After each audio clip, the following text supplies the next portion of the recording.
Oke, semangat pagi sobat trader dan teman-teman di mana saja berada. Seperti biasa, saya akan menginformasikan mengenai market review di hari ini, edisi akhir pekan ya, 11 Oktober 2024. Nah, nanti saya akan berikan peluang-peluang baik dari sisi teknikal maupun dari sisi fundamental yang bisa menjadi acuan atau informasi sebelum sobat trader melakukan entry posisi di market. Oke.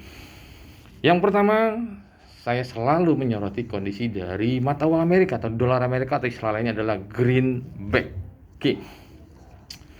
Dolar Amerika ini kalau secara teknis ya ini sebenarnya mengalami penguatan ya. Karena apa? Gini, kita bisa lihat dari indeks dolarnya atau DXY ya, kemarin masih berada di level 102.87. Pagi ini melonjak kembali, dia sangat tipis ke level 102.91. Bahkan semalam pada saat rilis data inflasi Amerika, mata uang dolar Amerika menurut indeks dolar atau DXY-nya sempat melonjak ke level 103.187. Oke. Secara teknikal, potensi pergerakan dolar Amerika di saat ini kalau saya lihat dari secara teknikal masih akan melanjutkan penguatannya ya. Namun fokus tertuju terhadap rilis data inflasi lanjutan yaitu PPI, Production Price Index ya. Oke. Semalam kita tahu pada saat rilis data CPI atau Customer Price Index, data inflasi Amerika untuk mengukur tingkat harga barang dan jasa di tingkat konsumen ya. Untuk core CPI-nya itu tidak berubah seperti data sebelumnya, itu 0,3% yang diprediksi menurun menjadi 0,2, ternyata aktualnya menjadi 0,3%, berarti tidak berubah dari data sebelumnya. Oke. Lalu untuk yang CPI yang monthly-nya, ini juga CPI monthly-nya juga tidak berubah dari data sebelumnya, karena data sebelumnya 0,2%, diprediksi turun menjadi 0,1%, ternyata aktualnya 0,2%. Namun, yang menjadi fokus utama para pelaku pasar adalah pada saat rilis data CPI yang yearly-nya, di mana sebelumnya 2,5% diprediksi turun menjadi 2,3%, aktualnya hanya 2,4%. Oke. Selain itu juga karena kemarin semalam ada 4 rilis data, yaitu data unemployment claim atau jobless claim atau data pengangguran mingguan ya, di mana seminggu lalu atau pekan lalu sebesar 225.000, diprediksi meningkat menjadi 231.000, ternyata aktualnya lebih besar dari pekan sebelumnya dan dari prediksi itu menjadi 258.000. Ini yang membuat pergerakan dolar Amerika pada saat rilis data itu sempat mengalami pelemahan ya, namun berhasil berada di level 102-nya untuk indeks dolarnya. Oke. Imbas rilis data tersebut, maka ekspektasi atau sentimen market yang berkembang saat ini adalah bahwa Bank Sentral Amerika masih sangat berpeluang cukup besar untuk memangkas tingkat suku bunga di bulan November nanti sebesar 25 basis poin. Oke. Sekarang tinggal kita hubungkan terhadap pergerakan market yang pertama terhadap gold atau emas ya. Kita tahu emas kemarin tertinggi berada di level 26.32 ya. Dan sempat anjlok ke level 26.02. Seperti itu ya. 26.02. Ini karena apa? Hentakan yang terjadi volatilitas pada rilis data inflasi seperti itu. Namun secara tren, sekali lagi saya ulangi, secara tren pergerakan emas masih akan melanjutkan kenaikannya. Karena apa? Disupport oleh kondisi Middle East atau di Timur Tengah yang semakin memanas antara Iran, Hizbullah, ya kan, lalu Israel dan yang lain ini menjadi kompleks yang bisa memicu semakin meluasnya negara-negara yang ikut andil dalam gejolak militer tersebut ya, seperti itu. Karena kita tahu informasi terbaru bahwa Iran sudah menyiapkan ribuan rudal balistik yang akan menyerang Israel, seperti itu. Dan kabar terbarunya bahwa Israel sudah menyerang di sana camp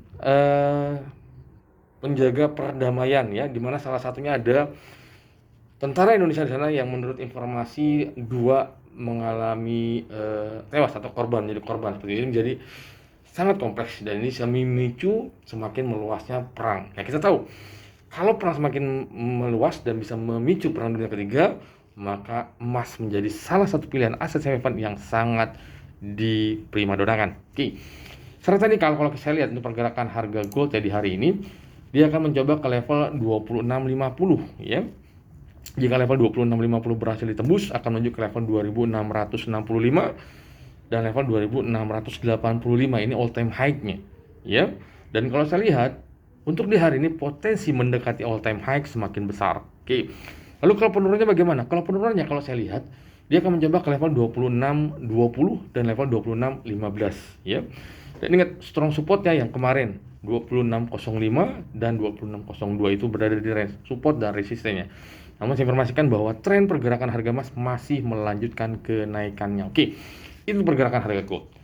Lalu kita beralih ke pergerakan harga minyak ya. Harga minyak ini mencoba bergerak naik ya, meskipun kita tahu kemarin rilis data cadangan minyak mentah Amerika ini yang meningkat, yang menurunkan permintaan akan bahan bakar minyak, ini yang menekan pergerakan harga minyak ya. Namun masih bergerak di level 75,40 ya. Nah, kalau saya lihat prediksi untuk hari ini pergerakan harga minyak masih akan melonjak, berusaha melanjutkan kenaikannya. Karena apa?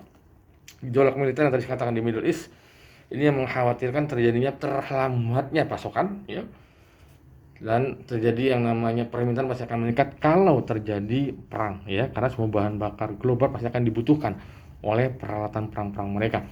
Dan kalau saya prediksi kenaikannya akan menuju ke level 76 sampai dengan level 77 untuk pergerakan harga minyak. Oke. Lalu untuk mata uang ya, kita beralih ke mata uang.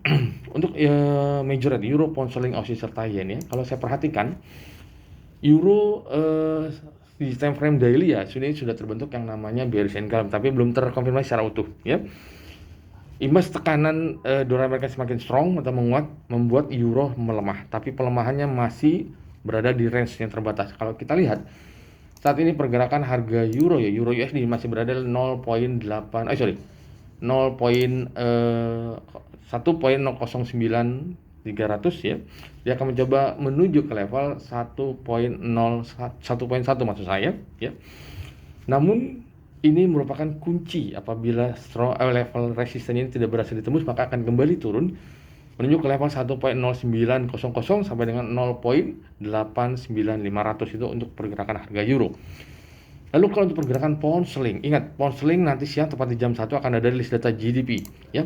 GDP Inggris diprediksi akan meningkat dari 0,0% meningkat menjadi 0,2%. Jika dirilis dengan ekspektasi, maka pound sterling akan coba menguat terbatas nanti pada saat jam 1 ya siang.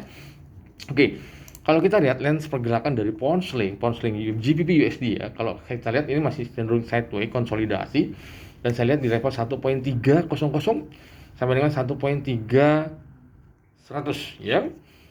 Dan kalau saya lihat lagi bahwa di potensi kenaikannya akan cukup besar, akan menuju ke level 1.31 yang tadi saya katakan sampai dengan 1.3150 seperti itu. Namun masih dibatasi oleh keperkasaan dolar Amerika. Oke. Lalu kita beralih ke Aussie. Aussie mencoba bangkit ya, meskipun masih tertahan karena penguatan dolar Amerika itu yang pertama. Yang kedua dari sikap Bank Sentral Australianya yang menilai masih belum ada kejelasan mengenai rencananya apakah akan menaikkan tingkat suku bunga lanjutan atau tidak. Ditambah lagi kondisi China, karena kita tahu China merupakan mitra dagangnya Australia. China kondisinya masih belum bisa merangsang pertumbuhan ekonominya, ini juga yang membatasi penguatan dari Aussie ya, seperti itu. Jadi untuk Aussie kalau saya lihat pergerakannya masih berada di level 0.67500 sampai dengan 0.68 ya. Tapi penurunannya cukup besar, lumayan potensinya kalian tadi katakan 0.6700 sampai dengan 0.66500 seperti itu. Itu pergerakan Aussie. Lalu di yen ya. Yen kalau saya lihat masih berpotensi akan melanjutkan pelemahannya ya. Karena sikap yang dinilai ragu-ragu lah ya oleh Bank Sentral Jepang. Ini yang semakin melemahkan mata uang Jepang. Karena apa? Potensi hingga akhir tahun 2024 ini peluang untuk menaikkan tingkat suku bunga kembali ini sangat kecil. Ini yang semakin melemahkan mata uang yen. Dan kalau saya lihat pergerakannya, dia akan mencoba ke level 149 sampai dengan level 150 untuk pergerakan yen. Tapi kalau saya lihat penguat tidak akan terlalu jauh ke level 14800 sampai itu hanya terjauh 148.500 maksud saya sampai dengan 14800. Itu pergerakan harga yen. Oke. Lalu kita beralih ke pergerakan indeks saham ya. Oke. Indeks saham Amerika ya pada kemarin itu bergerak ditutupnya sangat tipis, mengalami penurunan dan sangat tipis. Untuk Dow Jones Industrial Average tutup turun 0,1, S&P ditutup turun 0,2, dan untuk Nasdaq ditutup turun 0,1%. Karena kenapa? Para pelaku pasar masih wait and see akan menunggu rilis data nanti malam, yaitu data inflasi lanjutan yaitu PPI, Production Price Index, yang diprediksi akan kembali negatif untuk US dollar ya.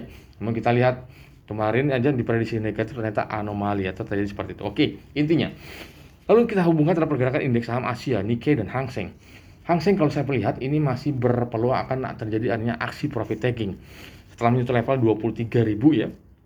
Saat ini hanya bergerak di level 21.300 sampai dengan level 21.000. Bahkan potensinya akan jebol ke level 20.800 ya. Dan kalau seandainya kenaikan tidak akan terlalu jauh, kalau saya lihat dia akan level 21.500 sampai dengan level 21.800 itu potensi pergerakan Hang Seng. Namun kalau untuk di Nikkei saat ini berada di level 39.600 ya. Dia akan mencoba melanjutkan ke level 40.000 karena all time high-nya berada di 41.200 ya, seperti itu. Potensi kenaikan Nikkei masih akan berlanjut karena apa? Adanya pelemahan di mata uang yen, seperti itu. Oke. Dan untuk kendaraan ini biasanya di akhir pekan ini akan banyak sekali kejadian-kejadian yang tidak terduga di market, dan saya sarankan untuk sobat trader bahwa clear posisi lebih bagus. Karena kenapa? Kita tidak tahu apa yang terjadi di pada hari weekend, Sabtu dan Minggunya. Dan biasanya perlu dicermati, setiap hari Senin ikut sering terjadi yang namanya gap, entah itu di forex, apalagi di gold, atau bahkan di indeks saham. Intinya antisipasi hal tersebut. Oke, baik sobat trader, itu saja market review untuk di hari ini. Tetap semangat dan salam sehat. Terima kasih.